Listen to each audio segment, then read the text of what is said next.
R Ashok ಶ್ಲಾಘನೆ ವ್ಯಕ್ತಪಡಿಸಿದ್ದಾರೆ. ಏನ್ ರೋಡ್ ಗುರು ಅಭಿಯಾನಕ್ಕೆ ಮೆಚ್ಚುಗೆಯನ್ನ ವ್ಯಕ್ತಪಡಿಸಿದ್ದಾರೆ. ಬೆಂಗಳೂರು ಜನರ ಧ್ವನಿಯಾಗಿ ಟಿವಿ9 ನಿಂತಿದೆ. ಇದು ಟಿವಿ9 ಜೊತೆ ಆರ್ ಅಶೋಕ್. ಡಿಕೆ ಕಾಂಗ್ರೆಸ್ನವರಿಗೆ ಕಣ್ಣು ಕಾಣಿಸ್ತಾ ಇಲ್ಲ, ಕಾಂಗ್ರೆಸ್ನವರು ಎಲ್ಲಿದೆ ಗುಂಡಿ ಅಂತ ಕೇಳ್ತಾ ಇದ್ದಾರೆ. ಟಿವಿ9 ರಿಯಾಲಿಟಿ ಚೆಕ್ ಮಾಡೋ ಕೆಲಸ ಮಾಡ್ತಿದೆ ಅಂತ ಆರ್ ಅಶೋಕ್ ಹೇಳಿದ್ದಾರೆ.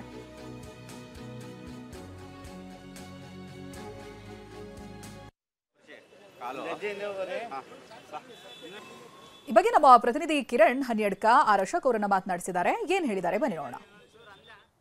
ವಿಪಕ್ಷ ನಾಯಕ ಆರ್ ಅಶೋಕ್ ಬೆಂಗಳೂರಿನ ರಿಂಗ್ ರಸ್ತೆಯಲ್ಲಿ ರಸ್ತೆ ಗುಂಡಿಯನ್ನು ಮುಚ್ಚುವ ಮುಖಾಂತರ ರಾಜ್ಯ ಸರ್ಕಾರದ ಪ್ರತಿಭಟನೆಯನ್ನು ಮಾಡಿದ್ದಾರೆ. ಈ ಸಂದರ್ಭದಲ್ಲಿ ಪ್ರತಿಭಟನಾ ಸ್ಥಳದಲ್ಲಿ ಅಶೋಕ್ ಅವರು ಟಿವಿ9 ಜೊತೆ ಇದ್ದಾರೆ.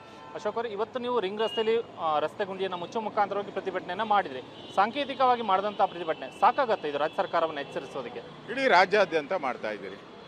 ಜನನೂ ಕೂಡ ಪಬ್ಲಿಕ್ಕು ಸಾರ್ವಜನಿಕರು ಕೂಡ ಫೀಲ್ಡ್ಗಿಳಿದು ಮಾಡ್ತಾ ಇದ್ದಾರೆ. ಬಡಾವಣೆಗಳಲ್ಲಿ ಕೂಡ ಗಿಡ ನೆಟ್ಟು, ಸಸಿ ನೆಟ್ಟು, ಪೈರುಗಳನ್ನು ನೆಟ್ಟು ಎಲ್ಲ ಕಡೆ ಪ್ರತಿಭಟನೆಯನ್ನು ಮಾಡ್ತಾ ಇದ್ದಾರೆ.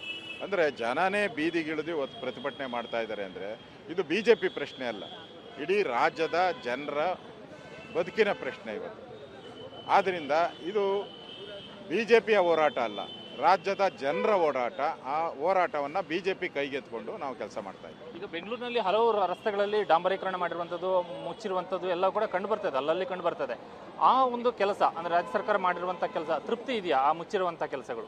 ನೋಡಿ, ಅವ್ರು ಏನೇನು ಮುಚ್ಚಿದ್ದೀರಿ ಅಂತ 4 ತಿಂಗಳಿಂದ ಪ್ರತಿದಿನ ಸಾವಿರ ಅಂತಾರಲ್ಲ, ಒಂದೂ ಇಲ್ಲ, ಎಲ್ಲ ಓಪನ್ ಔಟ್ ಇದೆ. ಮತ್ತು ಸುಮ್ಮನೆ ಇವರು ಕಾಟಾಚಾರಕ್ಕೆ ಮುಚ್ಚೋದು, ಅದು 3 ದಿನ ಆದಮೇಲೆ ಮತ್ತೆ ಓಪನ್ ಆಗೋದು, ಮತ್ತೆ ಅದೇ ಗುಂಡಿನ ಮುಚ್ಚೋದು. ಅದಕ್ಕೆ ಬಿಲ್ಲು, ಹಳೆ ಕಲ್ಲು ಹೊಸ ಬಿಲ್ಲು, ಹಳೆ ಕಲ್ಲು ಹೊಸ ಬಿಲ್ಲು ಅಷ್ಟೇ.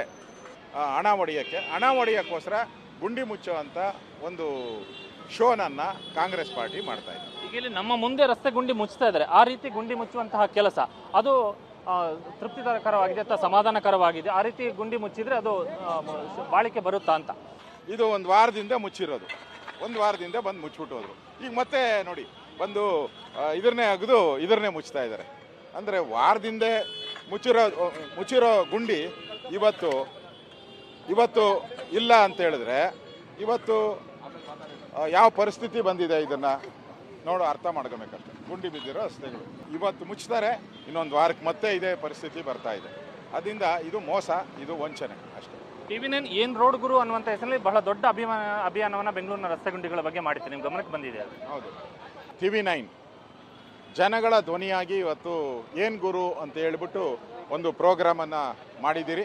ಆ ಪ್ರೋಗ್ರಾಮ್ ಮುಖಾಂತರ ರಾಜ್ಯದಲ್ಲಿರುವಂಥ ಗುಂಡಿಗಳು, ಬೆಂಗಳೂರಲ್ಲಿರುವಂಥ ಗುಂಡಿಗಳು ಇವತ್ತು ತಾವು ತೋರಿಸ್ತಾ ಇದ್ದೀರಾ. ಇದ್ರ ಮುಖಾಂತರ ಬೆಂಗಳೂರು ಜನಗಳ ಧ್ವನಿಯಾಗಿ ಇವತ್ತು ಟಿವಿ9 ಹೊರಟಿದೆ. ನಾನು ಶುಭ ಕೋರ್ತಾ ಇದ್ದೀನಿ, ಸತ್ಯವನ್ನು ತೋರಿಸಿ. ಯಾಕಂದರೆ DK ಶಿವಕುಮಾರ್ ಅವರಿಗೆ, ಕಾಂಗ್ರೆಸ್ ಅವರಿಗೆ ಕಣ್ಣು ಕಾಣಿಸ್ತಾ ಇಲ್ಲ. ಅದಕ್ಕೆ ಸತ್ಯ ಅವ್ರು ಕೇಳ್ತಾ ಇದ್ದಾರೆ, ಗುಂಡಿಗಳೇ ಇಲ್ಲ ಅಂತ. ಆದರೆ ನೀವು ಏನು ಗುರು ಅಂತೇಳಿ ತೋರಿಸ್ತಾ ಇದ್ದೀರಲ್ಲ, ಇದು ರಿಯಾಲಿಟಿ ಶೋ. ಈ ರಿಯಾಲಿಟಿಯಲ್ಲಿ ಸತ್ಯ ಹೊರಗಡೆ ಬರಲಿ. ನಾವು ಗ್ಯಾರಂಟಿ ಕೊಡ್ತೀನಿ ಅಂತ ಜನಕ್ಕೆ ಮರಳು ಮಾಡಿ ಇವತ್ತು ಓಟ್ ಹಾಕ್ಸ್ಕೊಂಡ್ರಿ. ಇವತ್ತು ಆ ಗ್ಯಾರಂಟಿನೂ ನ್ಯಾಯವಾಗಿಲ್ಲ, ರಸ್ತೆಗಳು ನ್ಯಾಯವಾಗಿಲ್ಲ. ಅದಕ್ಕೆ ನಾವು ಕೇಳ್ತಾ ಇದ್ದೀವಿ ಅಷ್ಟೇ. Thank you sir. ಇದಿಷ್ಟು ರಸ್ತೆ ಗುಂಡಿಗಳನ್ನ ಮುಚ್ಚುವಂಥ ವಿಚಾರವಾಗಿ ವಿಧಾನಸಭೆ ವಿಪಕ್ಷ ನಾಯಕ ಆರ್ ಅಶೋಕ್ ಅವರ ಮಾತುಗಳು. ಕ್ಯಾಮರಾಮನ್ ಪ್ರಣೇಶ್ ಜೊತೆ ಕಿರಣ್ ಹನ್ಯಡ್ಕ, ಟಿವಿ9 ಬೆಂಗಳೂರು. ಗಮನಿಸ್ತಾ ಇದ್ದೀರಾ, ಏನ್ ರೋಡ್ ಗುರು ಅಭಿಯಾನದ ಮೂಲಕ ಟಿವಿ9 ಇಡೀ ಬೆಂಗಳೂರಿನ ರೋಡ್ಗಳ ಅಧ್ವಾನ ಯಾವ ರೀತಿಯಾಗಿ ಇದೆ ಅನ್ನೋದನ್ನ ಸರ್ಕಾರದ ಗಮನಕ್ಕೆ ತಂದಿತ್ತು. ಅದಾದ ನಂತರ ಅನುದಾನ ಬಿಡುಗಡೆಯಾಯಿತು. ಇದೀಗ ಇನ್ನೊಂದು ಹಂತಕ್ಕೆ ಹೋಗಿ BJP ಕೂಡ ರೋಡ್ಗಿಳಿದು ಅಭಿಯಾನವನ್ನ ಮಾಡ್ತಾ ಇದೆ. ಈ ನಡುವೆ ಆಗಿರುವಂತಹ ಬೆಳವಣಿಗೆಗಳು ಕೂಡ ನಿಮಗೆ ನೆನಪಿರಬಹುದು. ಸ್ಕೂಲ್ಗೆ ಹೋಗೋ ಮಕ್ಕಳಿಂದ ಹಿಡಿದು IT ಕಂಪನಿ ಎಂಪ್ಲಾಯಿವರೆಗೂ, ಸಿಬ್ಬಂದಿವರೆಗೂ ಎಲ್ಲರೂ ಕೂಡ ರಸ್ತೆ ಗುಂಡಿ ಬಗ್ಗೆ ಆಕ್ರೋಶವನ್ನ ವ್ಯಕ್ತಪಡಿಸಿದ್ರು.